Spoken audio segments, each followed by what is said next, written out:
continue live from Peoria, Arizona. It's Wyman and Bob, Seattle Sports on 710. And sitting here on set with us is a guy we often refer to as one of the nicest guys we've ever spoken to. We are co-presidents of his fan club. The one, the only Taylor Trammell is with us. How are you, man? I'm great. How you guys doing? You don't ever get tired of hearing about what a nice guy you are, do you? I just try to be there for people. That's kind of like what I try to do for the most part. That's kind of how I go about my business. You know what's funny is I think when the trade happened, when you came over here, we had talked to somebody from your previous organization, like, what? Tell us about him. What kind of player is he? What? First thing they said, you're going to love this guy. One of the nicest guys, one of the most genuine guys you're ever going to meet, you know. And we're like, okay, that's probably what you say about everybody. But then we talked to you the first time, and I think at the end of the interview, we're like, hey, thanks for the interview, man. That was really cool. You go, that wasn't an interview. We just had a conversation. Yeah. It's just like we were just having a conversation. Yeah, we're like, exactly. wow, this guy is really nice.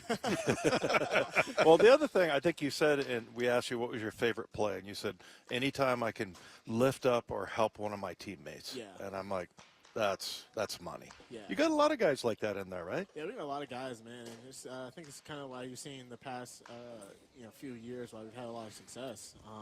We're still building as a team. We're still building as like players and individuals. So kind of like that whole thing, man. It's kind of true. You know, everybody's lifting up everybody. If you see somebody down or something like that, constant reminders that pretty much everybody in that clubhouse are dogs. So we got to remind each other each and every day of that. So, we look up in October, we're holding that trophy up. So that's kind of like where we're at right now. We got to ask you about your hand. Obviously, we were talking to you off the air and shaking your hand like, oh, man, sorry. We don't want to set you back at all, but looks like everything's on point, feeling good? Yeah, we're feeling good right now. We're getting better. Hands got a little bit of discomfort here and there some days. Good days and bad days, but, I mean, it's a blessing, I could be able to do this. A few weeks ago that was a little bit of a struggle, so I'm building up strength back, hitting off the tee. So right now I'm pumped, getting ready for the season. And like I said earlier to you guys, the best surgery I could probably have to start the season is probably this one. So I'm pretty pumped up right now. The good thing about a hand too, there's not just a ton of, like, if you rehab a knee. Yeah, that, like, the best one I had in the off season was my thumb, because I'm like, what do you squeeze a ball? That's all it is. So it's not, just comfort.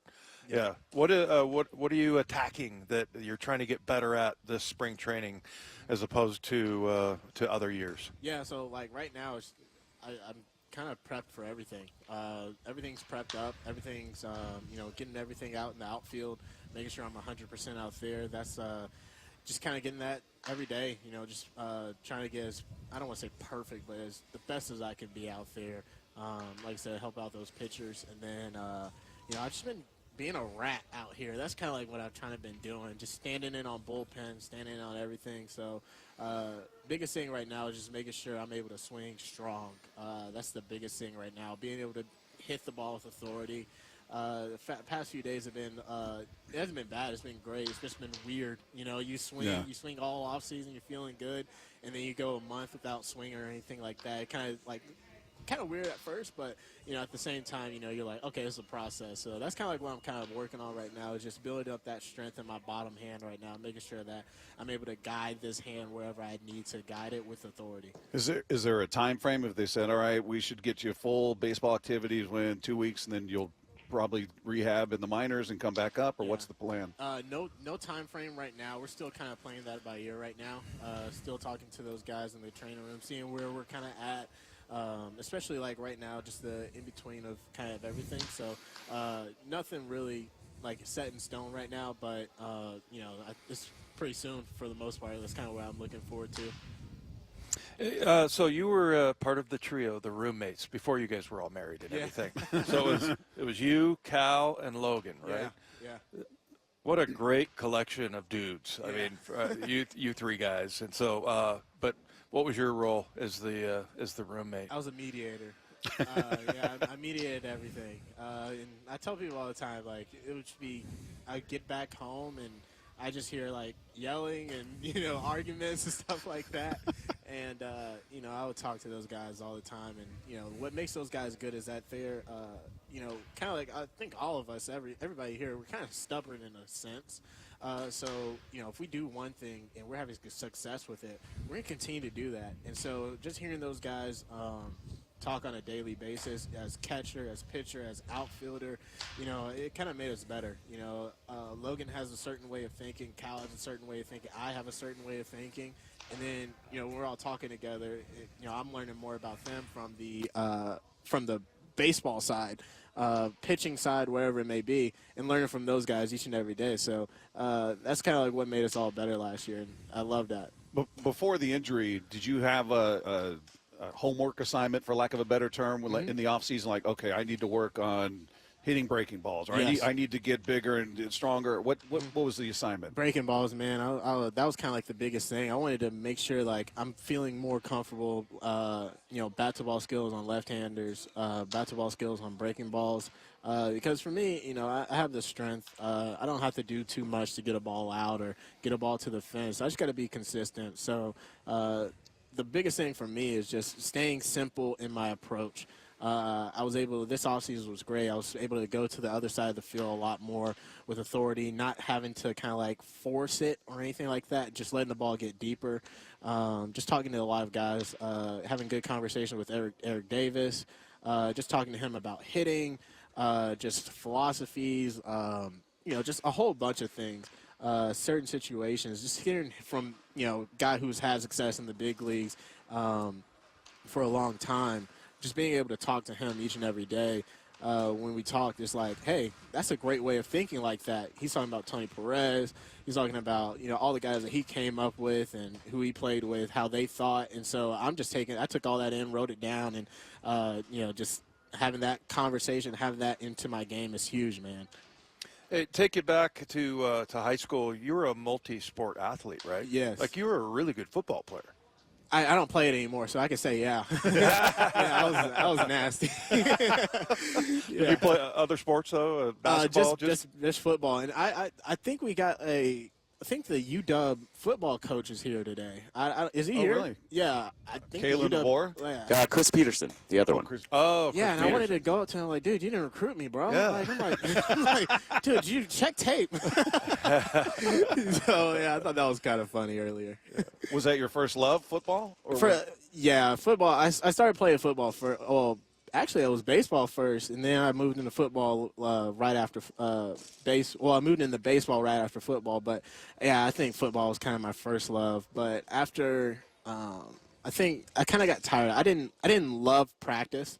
I hated practice. I didn't like it. And it's kind of stunk because I could say I was a little bit better than like a lot of the other kids. So I was like, I could go home, study, and then come out like Saturdays if we had youth football. I'd just be like, hey, I'll just come out there, play youth football, and I'll come out there Saturdays and be ready. But they were like, nah. Yeah, I grew out of love with it my junior, senior year. Some hype was kind of coming up with baseball, and I was just like, I love baseball. I could be out there for 12 hours plus and be perfectly fine, and for football it was like, get me out of here. I love your family story too, and I think you said, is your mom a teacher? Yeah, so my mom worked at the school. She wasn't a teacher, but she worked at Sam's for 21 years, and then when I was in high school, she worked at the school. Yeah, doing marketing. What'd your dad do? My dad worked at the post office. I think he's going his 35th year, but he's about to retire soon. So probably next year he's going to retire. So I'm happy about that. He needs to chill out. He needs to get on a fishing pond or something like that, or a lake. That's all he wants to do. just A retired guy. Exactly. Yeah. Hey, I guess you haven't really had a chance to experience it, but all the new rules with the no shift, the pitch clock and everything. Just from your vantage point, do you like it? I like it. I have my own thoughts about it. And some people might disagree with me, but the way I kind of see it is, especially with the pitch clock, I love it. You think about it, if it takes there's 162 games in a year, take off 30-ish minutes per game. Yeah. That's 80 plus hours. We're not on our feet. Yeah, just like standing around too. Exactly. Right? And if anybody knows anything about coming to spring training, how outfielders kind of getting in shape, it's not the running, it's not the hitting and stuff like that. Obviously, you got to get in shape for that, but it's the standing around. Yeah. We're sitting there standing on concrete. Some guys are standing on concrete with cleats on. Some guys are standing in the outfield. And the underlayer of the grass in Arizona is really hard. So you're going to see a lot of shin splints, a lot of guys shins hurting and everything like that, just by the standing around. So, I've seen a lot of guys not complain too much about it this year because we're on and off, and it's kind of a fast-paced game, and it's really awesome. And then I think with the pitch, with the pitch clock, like getting into the box and everything like that, you should adjust. I mean, easier to kind of get focused a little bit closer to the pitches and stuff like that. So that's kind of like my thoughts, really. In that shift? This is Oh yeah, I love the shift. No, I mean, I like the shift being not gone. being. Yeah. You know, if I hit a, you know, some might disagree with me or stuff like that. But if I hit a ball 110 on the ground or something like that, to you know, short right field. yeah, you know, like I expected to kind of that should be a hit, Yeah. you know, and then you know, there's been a lot of at bats where I hit the ball up the middle or something like that. I'm like, yeah, it's a knock, and I see, you know, whatever Altuve sitting up in the middle. I'm like, really, you know, it's like, come on now.